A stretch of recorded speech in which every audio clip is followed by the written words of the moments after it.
ಭಯೋತ್ಪಾದಕ ದಾಳಿಗಳ master mind ಅನ್ನ ಹತ್ಯೆ ಮಾಡಲಾಗಿದೆ. ಮೋಸ್ಟ್ ವಾಂಟೆಡ್ ಉಗ್ರ ಸೈಫುಲ್ಲಾ ಖಾಲಿದ್ ನನ್ನ ಮಟಾಶ್ ಮಾಡಲಾಗಿದ್ದು, ಬೆಂಗಳೂರು ಐಐಎಸ್ಸಿ ದಾಳಿಯ ಪಾಕಿಸ್ತಾನದಲ್ಲಿ ಎಲ್ಇಟಿ ಟಾಪ್ ಕಮಾಂಡರ್ ಹತ್ಯೆ ಮಾಡಲಾಗಿದ್ದು, ಪಾಕ್ನಲ್ಲಿ ಉಗ್ರ ಅಬು ಸೈಫುಲ್ಲಾ ಖಾಲಿದ್ ನನ್ನ ಮಟಾಶ್ ಮಾಡಲಾಗಿದೆ. ಅಪರಿಚಿತರ ಗುಂಡಿನ ದಾಳಿಗೆ ಸೈಫುಲ್ಲಾ ಖಾಲಿದ್ ಬಲಿಯಾಗಿದ್ದು, ನೇಪಾಳದಲ್ಲಿದ್ದು ಭಾರತದಲ್ಲಿ ಉಗ್ರ ಚಟುವಟಿಕೆಯನ್ನ ಈತ ನಡೆಸ್ತಾ ಇದ್ದ.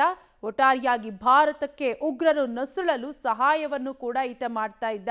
ಒಟ್ಟಾರೆಯಾಗಿ ಭಾರತದ ಮೋಸ್ಟ್ ವಾಂಟೆಡ್ ಉಗ್ರ ಸೈಫುಲ್ಲಾ ಖಾಲಿದ್ ಆರ್ಎಸ್ಎಸ್ ಕೇಂದ್ರ ಕಚೇರಿ ದಾಳಿಯ ಮಾಸ್ಟರ್ ಮೈಂಡ್ ಕೂಡ ಈತ ಆಗಿದ್ದ.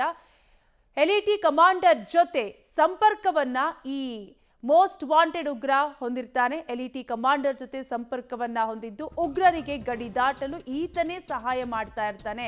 ಉಗ್ರರಿಗೆ ಗಡಿ ದಾಟಲು ಈತ ಸಹಾಯ ಮಾಡ್ತಾ ಇದ್ದು, ನೇಪಾಳ ಪಾಕ್ನಿಂದ ಉಗ್ರರು ನುಸುಳುವಿಕೆಗೆ ಈ ಮೋಸ್ಟ್ ವಾಂಟೆಡ್ ಉಗ್ರ ಸಹಾಯವನ್ನ ಮಾಡ್ತಾ ಇದ್ದು, ಭಾರತದ 3 ಪ್ರಮುಖ ದಾಳಿಗಳ ರೂವಾರಿ ಈತ ಉಗ್ರ ಸೈಫುಲ್ಲಾ ಖಾಲಿದ್ ನನ್ನ ಈಗ ಹತ್ಯೆ ಮಾಡಲಾಗಿದ್ದು. 2001 ರಾಂಪುರ ಸಿಆರ್ಪಿಎಫ್ ಕ್ಯಾಂಪ್ ಮೇಲಿನ ದಾಳಿಯ ರೂವಾರಿಯಾಗಿದ್ದ ಈತ. 2001ರಲ್ಲಿ ನಡೆದಿದ್ದಂತಹ ದಾಳಿಗೂ ಕೂಡ ಈತ ಸಹಾಯವನ್ನ ಮಾಡಿರ್ತಾನೆ. 2005ರಲ್ಲಿ ಬೆಂಗಳೂರಿನ ಐಐಎಸ್ಸಿ ದಾಳಿಯ ರೂವಾರಿಯಾಗಿದ್ದ. 2001, 2005 ಜೊತೆಗೆ 2006ರ ಆರ್ಎಸ್ಎಸ್ ಕೇಂದ್ರ ಕಚೇರಿ ಮೇಲಿನ ದಾಳಿಗೆ ಈತನೇ ಸಂಚನ್ನ ರೂಪಿಸಿದ್ದ. 2006ರಲ್ಲಿ ನಡೆದಂತಹ ಆರ್ಎಸ್ಎಸ್ ಕೇಂದ್ರ ಕಚೇರಿ ದಾಳಿಯ ಮಾಸ್ಟರ್ ಮೈಂಡ್ ಕೂಡ ಈತ ಆಗಿರ್ತಾನೆ. ಒಟ್ಟಾರೆಯಾಗಿ ಈಗ ಈತನನ್ನ ಹತ್ಯೆ ಮಾಡಲಾಗಿದೆ.